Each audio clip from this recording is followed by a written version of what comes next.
Well, hello again. So we continue our exploration of our textbook on Chapter 4. Chapter 4, Insolation and Temperature, has to do with just that. Insolation meaning incoming solar radiation, so the energy from the sun, and how that creates different temperature patterns on the surface of the Earth. So our main source of energy is, of course, the sun. Temperature and heat. It's important to know the distinction between the two. Heat is a form of energy, and temperature is basically a way that we measure how concentrated that energy is. Think about this. What if you have a needle and you put it on the fire, right? Well, that needle would get very, very hot, and you won't want to touch it. So the temperature of that needle will be high, but the amount of heat it contains will be not that high because it's a needle. It's not that big. Okay, so just an example so you can see the difference between temperature and heat. So as I said, solar energy, that is the main source of that heat that we get on Earth. Here is the electromagnetic spectrum. So you saw this in Chapter 2 when they were talking about remote sensing. So familiarize yourself with the electromagnetic spectrum and the part of that is visible light. And here is another figure that shows you that. One important thing about this figure is the amount of energy, right, that we get from the sun. So most of the radiation from the sun is in this part of the spectrum, which is light. Whereas most of the radiation that the Earth emits is in this part of the spectrum, which is heat. Okay, so we call this short wavelength, and this long wavelength. Okay, or solar radiation, infrared radiation, light, heat. Different terms for basically the same thing. This page we have some very useful terms: absorption and reflection. Absorption meaning energy that is absorbed or taken in by a surface, and reflection is kind of the opposite. Reflection is energy that bounces right off a surface and does not interact. A good term to know here, albedo. Okay, so reflectivity of an object. So basically a percentage of how much of that light that reaches a surface, how much of it is reflected. So a body that has a high albedo may have 80-90% albedo, meaning that 80 to 90% of the light is reflected, and those tend to be lighter color surfaces. Okay, so things like snow and clouds have high albedo. Things like a dark roof or a road would have a low albedo.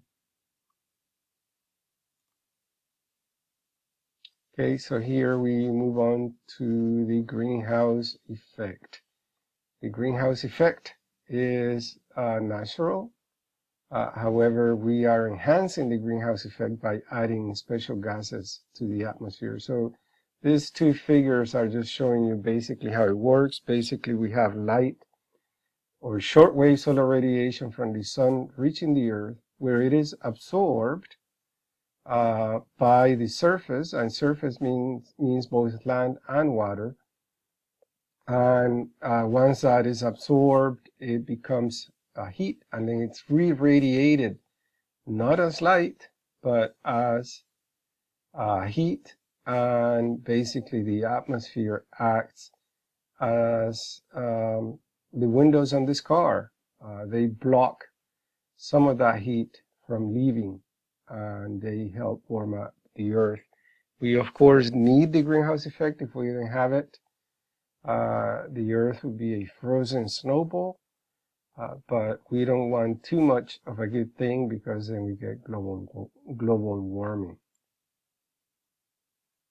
Convection is another good term to know, because we'll talk about it more in the future.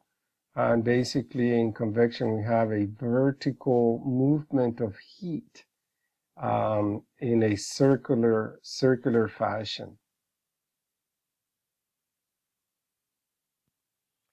Here are a couple of other important concepts that will come back later on, but that you would do well to get acquainted with at this time. One is adiabatic cooling and warming, and the other one is latent heat.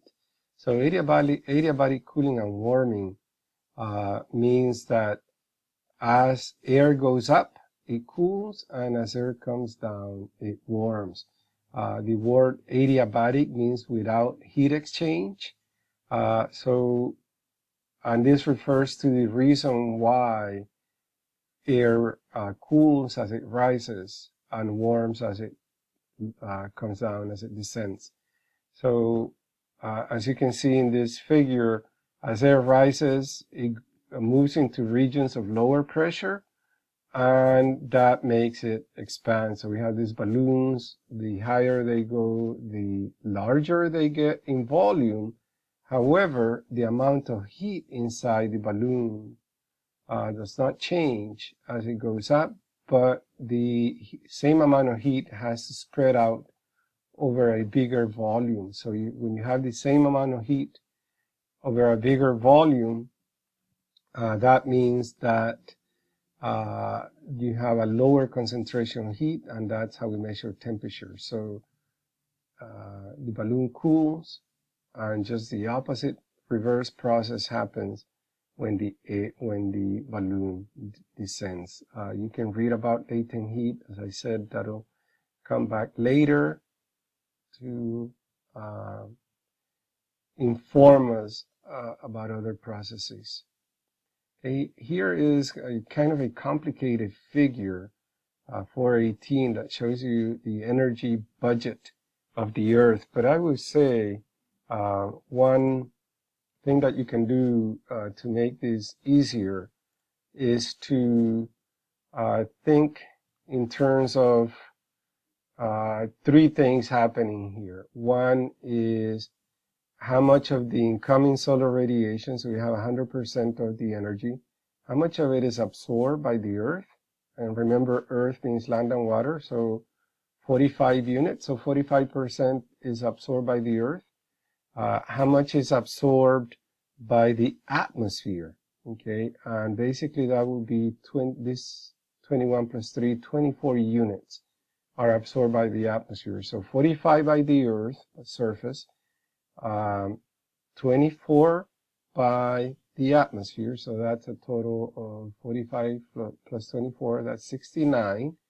So 69% of the 100 units that come in are absorbed by both the surface and the atmosphere. That leaves these 31 units here that are reflected off of basically the atmosphere. They're reflected, meaning that they don't interact.